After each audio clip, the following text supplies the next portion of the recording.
Hello dear students, welcome to compulsory English class. In this recorded lecture, we are going to study a poem called Where the Mind is Without Fear. Your examination is near. The semester examination will be conducted from 16th of December.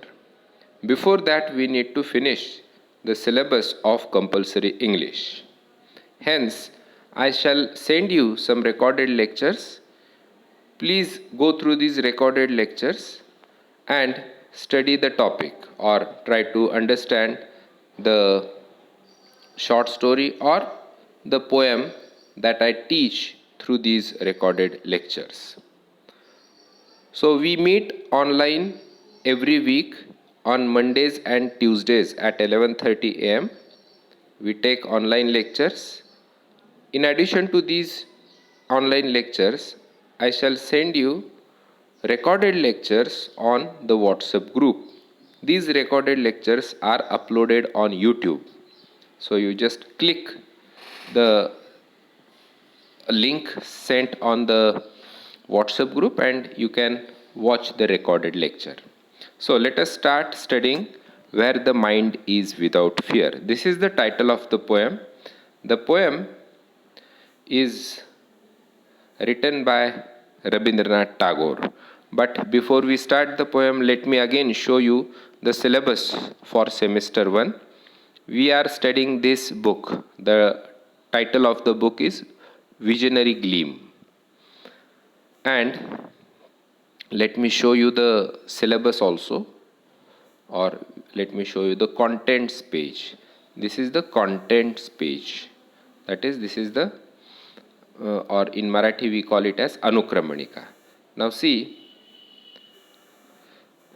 in the content page you see entries like prose, poetry, etc.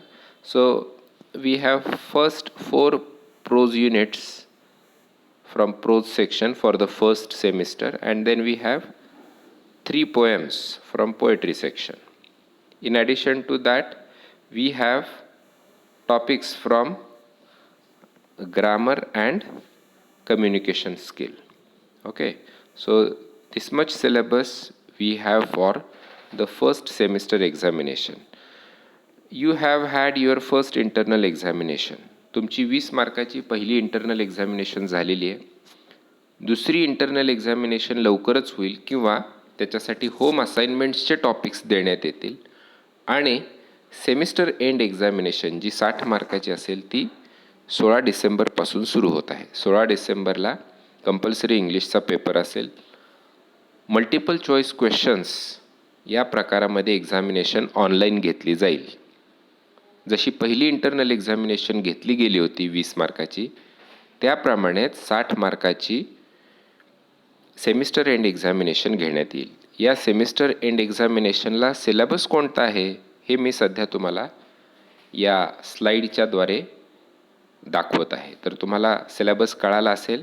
आता आपलं syllabus काय काय शिकवून झालं आहे बघा. Pros सेक्शनमधला and astrologers day मी शिकवलेला आहे. द गिफ्ट ऑफ द मजा झालेला आहे.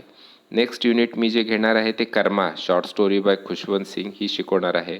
आजच्या लेक्चरमध्ये मी सेकंड पोएम शिकवणार आहे, कारण red red rose by Robert Burns. This poem is taught to you. Today I shall teach you where the mind is without fear. त्यानंतर मग एक कविता राहते आणि 2 प्रोज युनिट्स राहतात. तसंच ग्रामरचे युनिट्सही राहतात. आठवड्यातून 2 ऑनलाईन लेक्चरमध्ये हा सिलेबस संपवणं शक्य नाही, त्यामुळं मी हे रेकॉर्डेड लेक्चर्स तुम्हाला पाठवत आहे. सर्व विद्यार्थ्यांनी रेकॉर्डेड लेक्चर्स बघा. ओके, तर आता आपण पुढं जाऊया. So this is the title of the poem Where the Mind is Without Fear, and the poet is Rabindranath Tagore. I am sure you must have heard about Rabindranath Tagore. Rabindranath Tagore हे नाव तुम्ही ऐकलेलं आहे याची मला खात्री आहे. कुठं ना कुठं कधी ना कधी शाळेमध्ये असेल किंवा हायस्कूलमध्ये असेल, ज्युनियर कॉलेजमध्ये असेल किंवा टी व्हीवर, फिल्म्समध्ये, न्यूजमध्ये रवींद्रनाथ टागोर यांचं नाव तुम्ही नक्की ऐकलेलं असेल. रवींद्रनाथ टागोर हे बंगालचे एक प्रसिद्ध कवी, लेखक, शिक्षणतज्ज्ञ 19व्या शतकात आणि 20व्या शतकामध्ये होऊन गेले. त्यांचा फोटोग्राफ तुम्हाला मी दाखवतो. This is how he looked. He looked like a sage. एखाद्या साधू संताप्रमाणे ते दिसत होते. And Rabindranath Tagore was the first Indian who won the Nobel prize for India. Rabindranath टागोरांना नोबेल प्राइज, जगातलं सर्वात प्रसिद्ध असं जे प्राइज आहे, खिताब आहे, तो रवींद्रनाथ टागोरांना मिळाला होता. हे त्यांचं वैशिष्ट्य आहे. त्यांचा कविता संग्रह गीतांजली हा प्रसिद्ध आहे. या गीतांजलीसाठी रवींद्रनाथ टागोरांना 1913 साली नोबेल प्राइज मिळालं. नोबेल प्राइज हे 5 गोष्टींसाठी किंवा 5 विषयांसाठी देण्यात येतं. Physics, chemistry, medical science, literature आणि वर्ल्ड पीस, दॅट इज जागतिक शांततेसाठी जो कोणी काम करतो, या 5 विषयांसाठी या 5 विषयात उल्लेखनीय काम करणाऱ्या व्यक्तींना नोबेल प्राइज दिलं जातं. त्याचप्रमाणे 1940 पासून इकॉनॉमिक्स या विषयालाही नोबेल प्राइज दिलं जातं. तर एकूण 6 विषय आहेत किंवा 6 गोष्टी आहेत की ज्या फील्डमध्ये तुम्ही जर चांगलं उल्लेखनीय अद्वितीय काम केलं, फॉर एक्झाम्पल तुम्ही जर चांगलं औषध शोधून काढलं की ज्याचा सर्वांना फायदा होईल, उपयोग होईल, तर अशा शास्त्रज्ञाला नोबेल प्राइज दिलं जातं. तसंच दर्जेदार लिखाण करणाऱ्या साहित्यिकाला सुद्धा नोबेल प्राइज दिलं जातं. तर अशा प्रकारचं नोबेल प्राइज हे रवींद्रनाथ टागोरांना मिळालं होतं. ही भारतीयांसाठी अतिशय अभिमानाची बाब आहे. कारण नोबेल प्राइज मिळणं ही अतिशय गौरवाची गोष्ट आहे. तुमच्या कार्याची पावती ही तुम्हाला या नोबेल प्राइजद्वारे दिली जाते. तर या जगातलं अत्युच्च गिफ्ट किंवा अत्युच्च प्राइज म्हणजे नोबेल प्राइज असं मानलं जातं. भरपूर पैसे मिळतात, मान-मरातब, ख्याती मिळते, असा या प्राइजचा उपयोग होतो. तर या गीतांजलीमध्ये अनेक व्हर्सेस आहेत किंवा गीतांजली हा एक कविता संग्रह आहे. या कविता संग्रहामध्ये अनेक छोट्या छोट्या कविता आहेत. त्यातली एक कविता म्हणजे where the mind is without fear. So we are going to study a poem in the collection of Gitanjali which won the Nobel Prize for Literature. So first of all, let us read about Rabindranath Tagore, who he was and what he did. So Rabindranath Tagore, 1861 to 1941. So he was born in 1861, died in 1941. Who contributed immensely म्हणजे मोठ्या प्रमाणात, खूप या अर्थाने. So who contributed immensely to giving modern India a place on the world literary scene. भारताला जागतिक साहित्याच्या क्षेत्रामध्ये उल्लेखनीय किंवा एक महत्त्वाचं स्थान मिळवून देण्यामध्ये रवींद्रनाथ टागोरांचा मोठा वाटा आहे. He was a मल्टीफॅसेटेड personality. मल्टीफॅसेटेड म्हणजे बहुआयामी पर्सनॅलिटी, व्यक्तिमत्व. Rabindranath Tagore was a multifaceted personality. He was a poet, dramatist, a short story writer, an educationist and a novelist. बहुआयामी व्यक्तिमत्व त्यांना का म्हटलंय? कारण वेगवेगळ्या गोष्टीमध्ये ते पारंगत होते. ते कवी होते, नाटककार होते, शॉर्ट स्टोरी रायटर होते, तसंच शिक्षणतज्ज्ञ व कादंबरीकारही होते. So he was a writer, philosopher and educationist. He was also a philosopher and a nation builder. देश उभारणीमध्ये त्यांचा मोलाचा वाटा आहे. He wrote primarily in Bengali, but translated a number of his own works into English, and in the process he wrote them afresh. So Rabindranath Tagore basically wrote literature in Bengali language, in his mother tongue, but later he himself translated his works into English. Gitanjali हा त्यांचा कविता संग्रह त्यांनी आणि एक इंग्रजी कवी होऊन गेले W.B. येट्स या दोघांनी मिळून गीतांजलीचं ट्रान्सलेशन केलं आणि म्हणून बेंगॉली भाषेत लिहिलेला हा कविता संग्रह अधिकाधिक लोकांपर्यंत पोहोचला. जगातल्या अनेक लोकांनी गीतांजली इंग्लिश भाषेमध्ये वाचली, कारण सर्वांनाच काही बेंगॉली येते असं नाही. English being a world language has many readers for it. त्यामुळं अनेक लेखक आजकाल आपलं साहित्य, आपल्या मातृभाषेत लिहिलेलं साहित्य हे इंग्लिशमध्ये ट्रान्सलेट करण्याचा प्रयत्न करतात, कारण त्यामुळे ते अधिकाधिक वाचकांपर्यंत पोहोचू शकतात. So Rabindranath Tagore he himself translated his works into English and in the process wrote them afresh. या प्रक्रियेमध्ये त्यांनी अनेक त्यांच्या साहित्यकृती नव्याने लिहिल्या. एक प्रकारे ट्रान्सलेशन करता करता त्यांना काही नवीन गोष्टी सुचल्या आणि त्यांनी नव्या पद्धतीने, नव्या प्रकाराने ते साहित्य प्रकार लिहून काढले. Of the volumes of poetry which he rendered into English, the important ones are Gitanjali and the Gardener. That is he translated some volumes of poetry. त्यांचे कविता संग्रह त्यांनी काही इंग्लिशमध्ये ट्रान्सलेट केले. 2 कविता संग्रह त्यांचे प्रसिद्ध आहेत की जे कविता संग्रह त्यांनी इंग्रजी भाषेमध्ये भाषांतरित केले. ते आहेत गीतांजली आणि the Gardener. The songs of Gitanjali are mainly devotional poems in the Indian tradition. So what do you find in the Gitanjali? There are songs or there are prayers. They are devotional poems. Devotional poems म्हणजे काय? ते काय आहेत? एक प्रकारे भक्तिगीतं लिहिलेली आहेत. राईट. तर गीतांजली या कविता संग्रहामध्ये मुख्यतः डिव्होशनल पोएम्स आहेत किंवा भक्तिगीतं आहेत एक प्रकारची. देन नेक्स्ट सेंटेन्स पहा. His crescent moon is a collection intended primarily for children, but it has a powerful appeal also for adults who have not lost the child's capacity for wonder and joy. So he has another poetry collection called Crescent Moon. Chanderi moon असा त्यांचा एक कविता संग्रह आहे.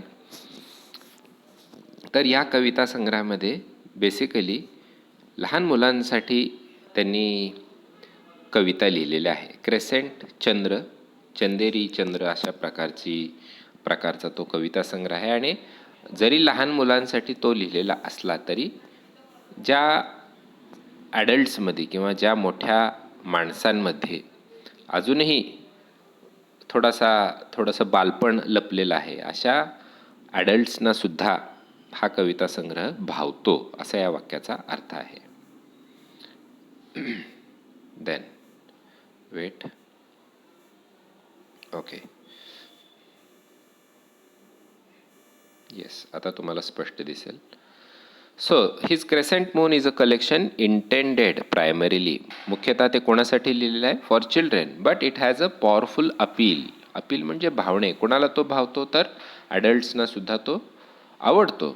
कोणत्या ॲडल्ट्सना? Who have not lost child's capacity. लहान मुलांच्यामध्ये जसं उत्सुकता असते, जिज्ञासा असते, वंडर आणि जॉय असतो, या भावना ज्या ॲडल्ट्समध्ये आहेत त्यांना सुद्धा हा कविता संग्रह आकर्षित करतो, असा त्या वाक्याचा अर्थ आहे. The Gardener is mainly love poetry with a human rather than a divine slant. आता त्यांचा अजून एक कविता संग्रह गार्डनर हा कशा संदर्भात आहे? तर the poems in the Gardener are basically love poems with a human rather than divine slant. त्याच्यामध्ये थोड्याशा मानवी भावना तुम्हाला दिसतात. त्याच्यामध्ये डिव्हाइन स्लँट नाही आहेत किंवा देवासाठी गायलेली गाणी नाही आहेत. भक्तिगीतं त्याच्यात नाही आहेत. भक्तिगीतं तुम्हाला कशात दिसतील? तर गीतांजली या पोएट्री कलेक्शनमध्ये दिसतील.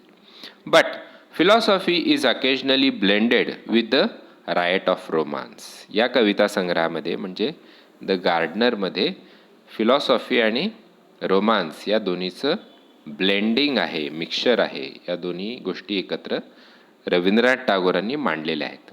Sense and sensibility are combined here to present truths.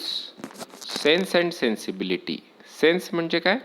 Sense आपण कॉमन सेन्स हा शब्द वापरतो बघा. कॉमन सेन्स म्हणजे काय?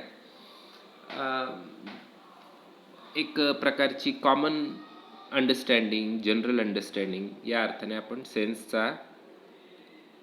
सेन्स या शब्दाचा अर्थ घेतो. सेन्सिबिलिटी म्हणजे भावभावना थोडक्यात. सेन्स, सेन्सिबिलिटी, भावभावना या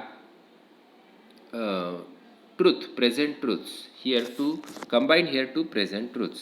सत्य मांडण्यासाठी भावभावनांचा उपयोग त्यांनी आपल्या द गार्डनरमध्ये केलेला आहे. So this is just a basic information about Rabindranath Tagore, who he was, what he wrote, etc. Gitanjali won the Nobel Prize for Literature in 1913. हे तुम्ही लक्षात ठेवा. कुठेही अशा प्रकारचा प्रश्न विचारला जाऊ शकतो. If you are doing competitive examination किंवा जर भविष्यात तुम्ही स्पर्धा परीक्षा करणार असाल आणि स्पर्धा परीक्षांमध्ये असे प्रश्न विचारले जाऊ शकतात की who was Rabindranath Tagore, or when did Rabindranath Tagore win the Nobel Prize for Literature, किंवा Rabindranath Tagore won Nobel Prize for dash असतो आणि वेगवेगळे ऑप्शन्स दिले जातात. तर तुम्हाला माहिती पाहिजे की Rabindranath Tagore won the Nobel prize for the Gitanjali. तर रवींद्रनाथ टागोर हे एक महत्त्वाचे भारतीय लेखक 20व्या शतकात होऊन गेले. त्यांच्याबद्दल ही बेसिक इन्फॉर्मेशन तुम्ही लक्षात ठेवा. नाव about the poem.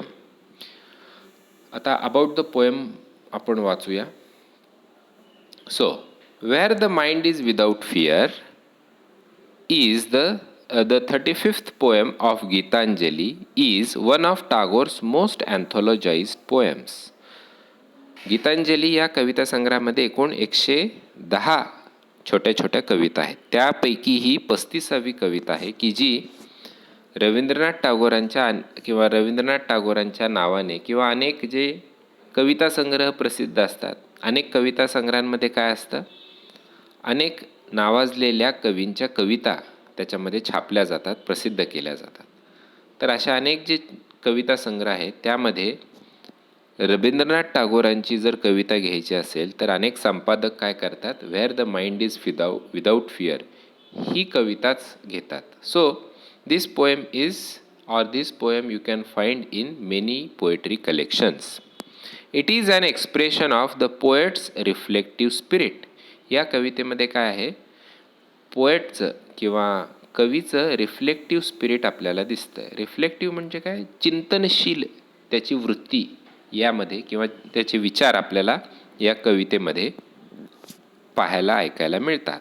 And is a simple prayer for his country. So this poem is a prayer, but this prayer is not for any God but for his country. आपल्या देशाला उद्देशून किंवा देशासाठी त्यांनी गायलेली ही एक काय आहे, प्रेयर आहे, एक प्रार्थना आहे. Which makes it immortal. आणि यामुळंच ही कविता काय झालेली आहे, अजरामर झालेली आहे, इमॉर्टल झालेली आहे. He prays that his country will rise above petty concerns. या कवितेमध्ये ते काय प्रार्थना करतात बघा, की ते अशी प्रार्थना करतात की माझा देश पेटी कन्सर्न्स, क्षुल्लक गोष्टींचा त्याग करून इट विल राईज अबाऊ. देशामध्ये असलेल्या साध्या क्षुल्लक गोष्टींवरून जे वाद चालतात, भांडणं चालतात किंवा मतमतांतर असतात, याचा त्याग करून लोक काय करतील, वर येतील किंवा आपला देश प्रगतीपथावर जाईल. सो ही प्रेज म्हणजे प्रार्थना काय केली बघा त्यांनी देशासाठी, that his country will rise above पेटी कन्सर्न्स. कन्सर्न्स म्हणजे काळजी, चिंता, भीती. And narrow prejudices. प्रेजुडाईस म्हणजे काय, प्रेजुडाईस म्हणजे एकमेकांबद्दल असलेला पूर्वग्रह. म्हणजे आपण काही लोकांबद्दल आधीच एक मत बनवून ठेवतो की क्ष व्यक्ती हा चांगला आहे, क्ष व्यक्ती हा वाईट आहे. त्या व्यक्तीशी बोलण्यापूर्वी किंवा त्या व्यक्तीशी कसल्याही प्रकारे त्या व्यक्तीबद्दल आपल्याला फारशी माहिती नसते, तरीसुद्धा आपण एक आधीच त्या व्यक्तीबद्दल किंवा एखाद्या समाजाबद्दल आपलं मत तयार करतो की विशिष्ट समाज हा देशासाठी घातक आहे, ही लोक चांगली आहेत, ही लोक वाईट आहेत. तर असे विचार यांना काय म्हणायचं, prejudices. So narrow prejudices and soar high above into the world of freedom of thought and action based on truth and fearlessness. तर या कवितेमध्ये रवींद्रनाथ टागोर अशी प्रार्थना करतात की माझा देश या अशा छोट्या छोट्या क्षुल्लक बाबींपासून दूर जाईल, त्याची प्रगती होईल. नॅरो प्रेज्युडायसेस, एकमेकांबद्दल पूर्वग्रह दूषित अशी मतं लोकांची नसतील. माझ्या देशामध्ये काय असेल, विचाराचं स्वातंत्र्य असेल, फ्रीडम ऑफ थॉट म्हणजे विचार, म्हणजे थोडक्यात माझा देश खऱ्या अर्थाने मुक्त असेल, स्वतंत्र असेल, की जिथं वैचारिक स्वातंत्र्य असेल, भाषण स्वातंत्र्य असेल, अँड ॲक्शन, जिथं कृतीसुद्धा मुक्तपणे माणसं करू शकतील. आणि ही ॲक्शन आणि थॉट्स कशावर आधारित असतील, तर ऑन ट्रूथ अँड फिअरलेसनेस, निर्भयपणे लोक या देशामध्ये संचार करू शकतील, विचार करू शकतील, व्यक्त होऊ शकतील. And their actions will be based on truth, सत्यावर आधारित आणि निर्भयतेवर आधारित त्यांच्या कृती असतील. थोडक्यात लोकांवर कसलाही दबाव नसेल, जबरदस्ती नसतेल, मुक्तपणे लोक आपला त्यांना ज्या गोष्टी करायच्या आहेत त्या करू शकतील. So this poem is basically a devotional song and there is a prayer in it. The prayer is for the country and the narrator, the poet, the speaker in the poet or the speaker in the poem or the poet himself prays certain things for his country. की माझा देश स्वतंत्र असेल, मुक्त असेल, माझ्या देशातील लोकांना व्यक्त होण्याचं स्वातंत्र्य असेल आणि त्यांच्या सगळ्या ॲक्शन्स, त्यांच्या सगळ्या कृती या निर्भय असतील आणि सत्यावर आधारित असतील. तर आता आपण ही पोएम पाहूया. The poem is very short and easy to understand. On the screen you see the first 3 lines of the poem. The remaining lines are on the next slide. So I read the first 3 lines. Please go through it or please pay attention to the lines. First of all, I shall read the whole poem and then I shall explain it line by line. So the poem goes like this. Where the mind is without fear and the head is held high, where knowledge is free, where the world has not been broken up into fragments by narrow domestic walls, where words come out from the depth of truth, where tireless striving stretches its arms towards perfection, where the clear stream of reason has not lost its way into the dreary desert sand of dead habit, where the mind is led forward by thee into ever widening thought and action, into that heaven of freedom, my father, let my country awake. And after awake, you find a full stop. So nowhere in the poem you find a full stop except after awake. So basically this is a long sentence. You will find many semicolons. अनेक ठिकाणी तुम्हाला semicolon दिसेल बघा. या punctuation मार्कला semicolon म्हणतात. तर एकच भलं मोठं लांबलचक वाक्य आहे की ज्याच्यामध्ये कवी काय करतोय, कवी एक प्रार्थना करतोय. आता आपण लाईन बाय लाईन या कवितेचा अर्थ समजावून घेऊ. So the poet says, where the mind is without fear, जिथं मन काय असेल, विदाऊट फिअर, मनामध्ये कोणतीही भीती नसेल. And the head is held high, जिथं ताठ मानेने जगता येईल. थोडक्यात जिथं कुठलीही भीती नसेल, जिथं स्वाभिमानाने जगता येईल. वेअर नॉलेज इज फ्री, जिथं ज्ञान हे फ्रीली दिलं जाईल. शिक्षण, ज्ञान या अर्थाने मुक्तपणे जे मिळेल, विदाऊट एनी मनी मिळेल, अशा मुक्त वातावरणामध्ये, असं कवी म्हणतोय. So many lines in the poem start with where. अनेक या कवितेमधल्या अनेक लाईन्स व्हेअरनी सुरू होतात आणि या कवितेमध्ये अनेक ठिकाणी जिथं अशी सुरुवात होते की जिथं मुक्त वातावरण असेल, जिथं स्वाभिमानाने जगता येईल, जिथं शिक्षण फ्री असेल, मुक्त असेल, स्वस्त दरात असेल, अशा ठिकाणी. आणि मग अशा ठिकाणी काय हे कवितेच्या शेवटी आपण बघणार आहोत.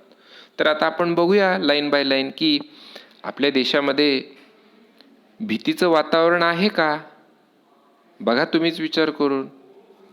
मुक्तपणे, स्वतंत्रपणे तुम्ही आपला विचार मांडू शकता का. एखाद्या पक्षाबद्दल, एखाद्या नेत्याबद्दल तुम्ही पॉझिटिव्ह निगेटिव्ह मतं मांडू शकता का.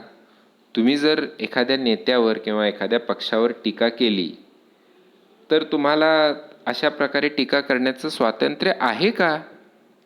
तुम्ही आजूबाजूच्या घटना तपासून बघू शकता आणि याचं उत्तर शोधू शकता.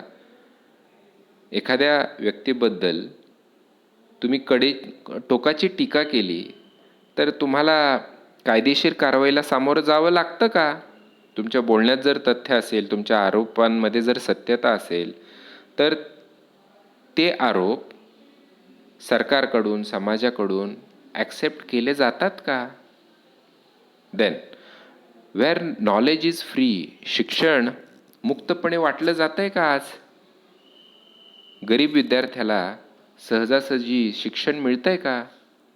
एखाद्याला डॉक्टर व्हायचं असेल, इंजिनियर व्हायचं असेल, पण त्याची जर आर्थिक परिस्थिती नसेल तर असा विद्यार्थी डॉक्टर होऊ शकतो का, इंजिनियर होऊ शकतो का. तुम्हाला प्रोफेशनल एज्युकेशन मिळू शकतं का. बघा तुम्हीच विचार करून.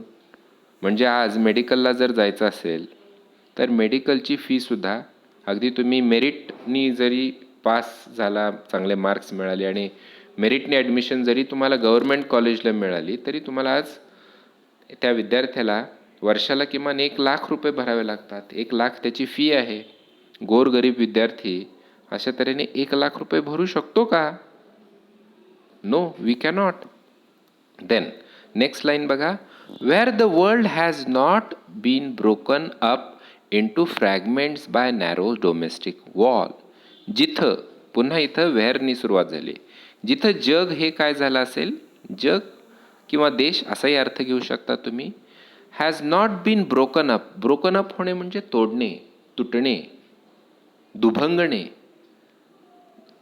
अशा ठिकाणी की ज्या ठिकाणी जगामध्ये भिंती पडल्या नसतील किंवा जगामध्ये मतभेद नसतील. कशामुळं मतभेद. फ्रॅगमेंट्स म्हणजे तुकडे पडणे, भाग पडणे. So where the world has not been broken up into fragments by narrow domestic walls.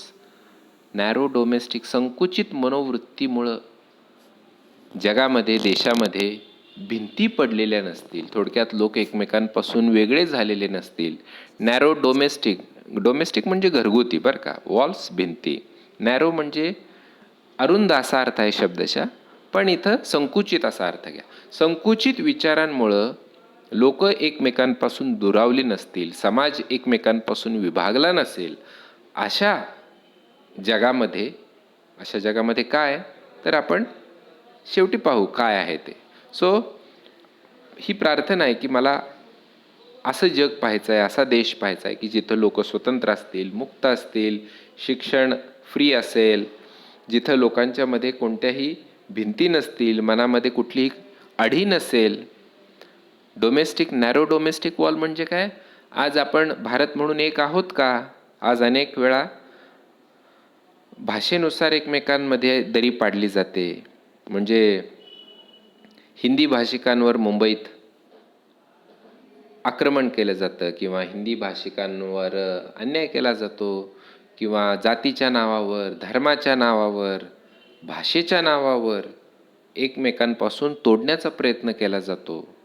याला म्हणायचं नॅरो डोमेस्टिक वॉल्स. तर अशा जगामध्ये, अशा देशामध्ये मला राहायचं आहे की ज्यामध्ये या गोष्टी नसतील. Where words come out, next line बघा.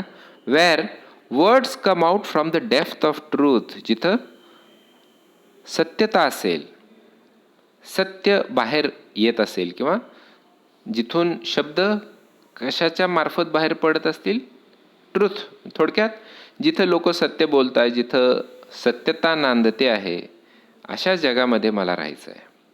वेअर टायरलेस स्ट्रायव्हिंग, टायरलेस म्हणजे अखंड बरं का, स्ट्रायव्हिंग म्हणजे कष्ट, stretches it's arms towards perfection, जिथं अखंडपणे काम करून लोक काय मिळवत असतील, परफेक्शन. एखाद्या गोष्टीमध्ये परफेक्शन मिळवणे म्हणजे एखाद्या गोष्टीमध्ये परिपूर्ण होणे.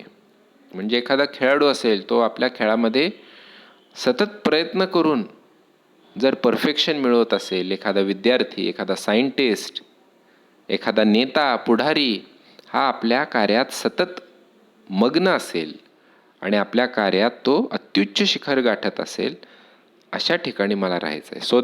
So in short, Rabindranath Tagore tells the people of India to do these things. काय काय करा तुम्ही? तुम्ही सत्य बोला, तुम्ही एकमेकांच्या मध्ये कसली दरी ठेवू नका, भाषेच्या, जातीच्या, धर्माच्या आधारावर तुम्ही एकमेकांपासून वेगळे होऊ नका. You work tirelessly to achieve perfection. तुम्ही जे कोणी आहात, जे काही काम करत आहात, ते काम तुम्ही मनापासून करा आणि त्याच्यामध्ये परिपूर्णता मिळवा. Where the clear stream of reason has not lost its way into dreary desert sand of dead habits. तुम्ही काय करा? Clear stream of reason. Reason म्हणजे काय? सदसद विवेक बुद्धीने तुम्ही विचार करा. अँड ही सदसद विवेक बुद्धीने काय हरवलं नसेल? इट्स वे, रस्ता, त्याचा मार्ग, in the dreary desert sand of dead habits. Dead habits, habits म्हणजे सवयी. डेड हॅबिट म्हणजे काय? ज्या कालबाह्य झालेल्या अशा सवयी आहेत किंवा कालबाह्य झालेल्या गोष्टी आहेत, त्याचा त्याग करून सदसद विवेक बुद्धीने विचार करून तुम्ही निर्णय घ्या.